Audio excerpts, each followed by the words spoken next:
नमस्ते भाइयों और बहनों, मैं हूं आपका अपना हमसफर सचिन के बुलेट शंकर आपसे बातें करने के लिए मुखातिब हुआ हूं साप्ताहिक मसीह हिंदी रेडियो प्रोग्राम में। और साथियों, आज मैं आपसे बातें करूंगा बाइबल के विषय में। तो बाइबल पुस्तकों का वह भंडार है जिसे लगभग 40 अलग अलग लेखकों ने कंप्लीट किया। और जब बाइबल हमारे सामने आया तो ना ही अध्याय का कोई नंबर था और ना ही वचनों का, यानी ये क्रमवार लिखा गया था।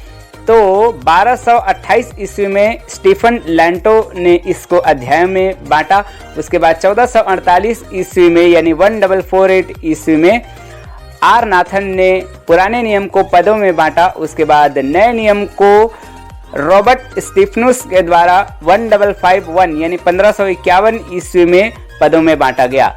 और इस प्रकार बाइबल 1560 ईस्वी में पहली बार जैसा हमारे पास है वैसा ही कंप्लीट होकर के आ गया। वो आया है अपने ही वादे की खातिर, लिया जन्म उसने कुंवारी से आखिर। वो आया है अपने ही वादे की खातिर, लिया जन्म उसने कुंवारी से आखिर।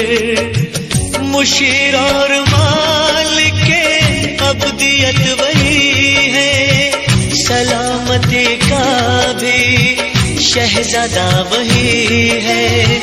मुशीर और मालिक के अब्दियत वही है, सलामती का भी शहजादा वही है। जहाँ की खुशी का ठिकाना नहीं है, किसी दिल में गम का तराना नहीं है। खुदा की मोहब्बत से मामूर होकर, खुदा की मोहब्बत से मामूर होकर, तो बारा वो आएगा आदिल बनेगा। वो गमगी दिल को मुनव्वर करेगा। दोबारा वो आएगा आदिल बनेगा। वो गमगी दिल को मुनव्वर करेगा। हुजूर उसके तब शादमानी रहेगी, खुशी वो बड़ी आसमानी रहेगी। हुजूर उसके तब शादमानी रहेगी, खुशी वो बड़ी आसमानी रहेगी। नई सल्तनत का वो राजा बनेगा, सदाकत से तख्त को संभाले रहेगा। खुदा की मोहब्बत से मामूर होकर, खुदा की मोहब्बत से मामूर होकर। बातें चल रही हैं बाइबल के विषय में। तो बाइबल को दो भागों में बांटा गया है, पुराना नियम और नया नियम। बात करें पुराना नियम की तो इसे 5 भागों में बांटा गया है। पहला तोरा या व्यवस्था की किताबें, दूसरा इतिहास की किताबें, तीसरा भजन या गीत की किताबें, चौथा बड़े भविष्यवक्ताओं की किताबें और पांचवा छोटे भविष्यवक्ताओं की किताबें। बात करें नया नियम की तो इसे भी 5 भागों में बांटा गया है। पहला 4 सुसमाचार, मत्ती, मरकुस, लूका, यूहन्ना। दूसरा इतिहास की किताब जो कि प्रेरितों के कामों का वर्णन है। और तीसरा पौलुस प्रेरित की 14 पत्रियां। और चौथा 7 छोटी पत्रियां जिसमें याकूब, पतरस, यूहन्ना और यहूदा। एक दर्शन की किताब यानी प्रकाशित वाक्य। बाइबल में कुल 66 किताब, 1189 अध्याय, 31,173 पद हैं। और बात करें पुराने नियम की तो इसमें 829 अध्याय, 23,214 पद हैं। और नए नियम में 260 अध्याय और 7,959 पद हैं। आत्मा प्रभु का, प्रेमी आत्मा प्रभु का, अभी तू आजा हमारे बीच में, अपनी आशीष दे। अभी तू आजा हमारे बीच में, अपनी आशीष दे। प्रभु के सीने से मैं सिर के आराम पाऊं, प्रभु के सीने से मैं के आराम पाऊं।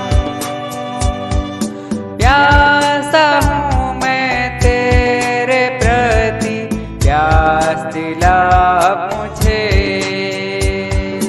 प्यासा हूँ मैं तेरे प्रति, प्यास दिला अब मुझे। आत्मा प्रभु का, प्रेमी आत्मा प्रभु का, अभी तू आजा हमारे बीच में, अपनी आशीष दे। जीवन दिया तूने, जीवन दिलाऊं मैं भी। जीवन दिया तूने, जीवन दिलाऊं मैं भी। जीवन जल की नदियाँ मुझसे बहने पाए जग में। जीवन जल की नदियाँ मुझसे बहने पाए जग में। आत्मा प्रभु का, प्रेमी आत्मा प्रभु का, अभी तू आजा हमारे बीच में, अपनी आशीष दे। जी हाँ दोस्तों, बातें चल रही हैं बाइबल के विषय में। तो बाइबल में सबसे बीच वाला किताब है पुराने नियम का नीति वचन, जो कि 20वें नंबर पर आता है। और नए नियम में सबसे बीच वाला किताब है 14वें नंबर का दूसरा थिस्सलुनीकियों। जी हाँ दोस्तों, यदि बात की जाए अध्याय की, तो बीच वाला अध्याय है पूरे बाइबल में भजन संहिता 117, जो कि सबसे छोटा अध्याय भी कहलाता है। 2 पद हैं इसमें। और सबसे बड़ा अध्याय भजन संहिता 119 है, जिसमें 176 पद हैं। यदि दोस्तों बात की जाए बीच बीच में आने वाले अध्याय की, तो अय्यूब 29 अध्याय पुराने नियम का सबसे बीच वाला अध्याय है।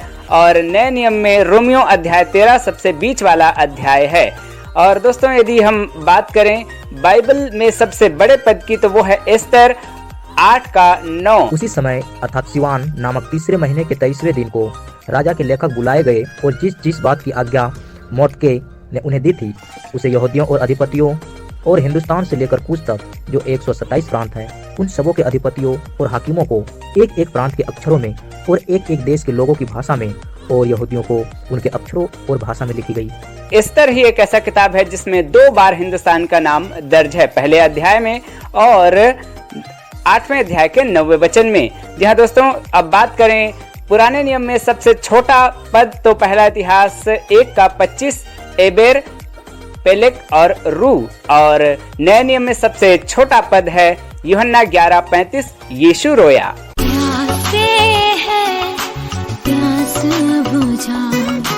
चश्मे बहा यीशु चश्मे बहा, शिफा तू बीमारों को, शिफा का तू है दरिया।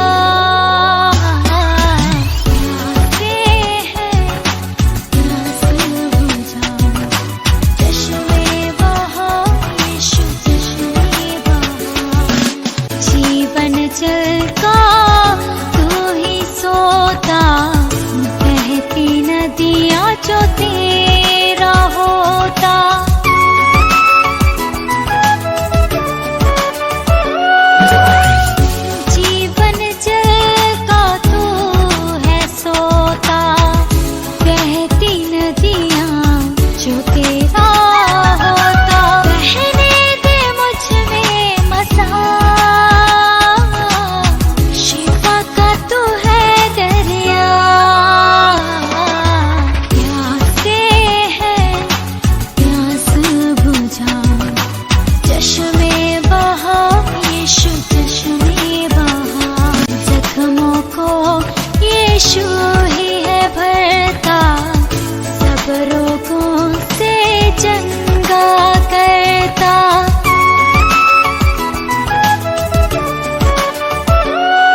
बातें चल रही हैं बाइबल के विषय में, तो बाइबल का सबसे बड़ा शब्द है महर्षि शबक, जो कि यशायाह 8 का 1 में मिलता है। और बिचवई यह एक ऐसा मात्र शब्द है जो कि पूरे बाइबल में एक ही बार दर्ज है, 2 तिमोथी 1 का 5 में। जी हाँ दोस्तों, यदि बात की जाए समान वचनों की तो 4 बार एक ही तरीके से लिखा गया है। भजन संहिता 7 में 8वां, 15वां और 21वां, 31वां वचन। लोग यहोवा की करुणा के कारण और उन आश्चर्य कर्मों के कारण जो वह मनुष्यों के लिए करता है उसका धन्यवाद करें। बात करें समान अध्याय की तो कुछ हद तक ये अध्याय मिलते हैं, 2 राजा 20 अध्याय और यशायाह 38 अध्याय। दोस्तों, यदि हम बात करें बाइबल का पहला म्यूजिशियन या संगीतकार, संगीतज्ञ जिसके कहते हैं, तो वो है योबाल, उत्पत्ति 4 का 21। और उसके भाई का नाम युबाल था। वह वीणा और बांसुरी आदि बाजों के बजाने की सारी रीति का प्रवर्तक हुआ।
बातें चल रही हैं बाइबल के विषय में, तो बाइबल में सबसे बीच का वचन है भजन संहिता 103 का 1 और 2। हे मेरे मन, यहोवा को धन्य कह और जो कुछ मुझ में है वह उसके पवित्र नाम को धन्य कहे।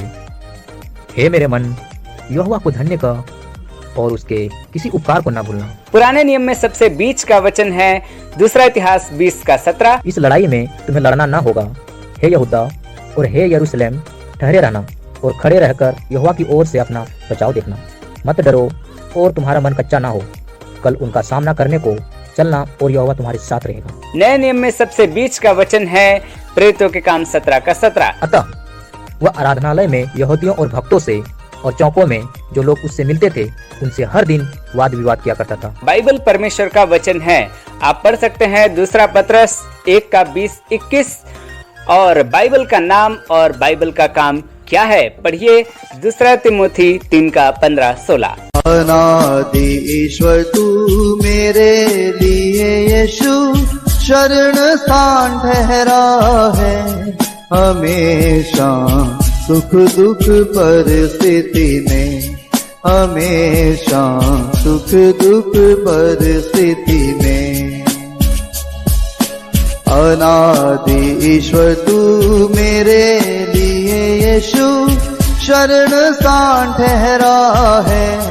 हमेशा सुख दुख परिस्थिति में, हमेशा सुख दुख परिस्थिति में। जीवन की राहों में आंधी तूफान का शोर होता है।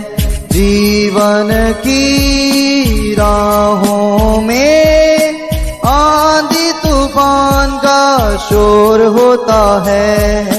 आज्ञा देकर शांत बना मेरी नैया उस पार लगा। आज्ञा देकर शांत बना मेरी नैया नैया उस पार लगा। अनादि ईश्वर तू मेरे लिए यीशु शरण स्थान ठहरा है। हमेशा सुख दुख परिस्थिति में, हमेशा सुख दुख परिस्थिति में। ये था आज का हमारा साप्ताहिक मसीह हिंदी रेडियो प्रोग्राम। इसमें हमने बातें की बाइबल के विषय में। आप सुन रहे थे इसे अपने हम सफर स्टेशन के बुलेट शंकर और सहयोगी सुशील कुमार के साथ। तो कैसा लगा आपको ये प्रोग्राम, जरूर से हमें व्हाट्सएप और यूट्यूब पर कमेंट करके बताइएगा। मिलेंगे अगले सप्ताह, तब तक के लिए अपना और अपनों का ख्याल रखते हुए पूरी ईमानदारी और निष्ठा के साथ कर दिखाओ कुछ ऐसा कि दुनिया करना चाहे आपके जैसा।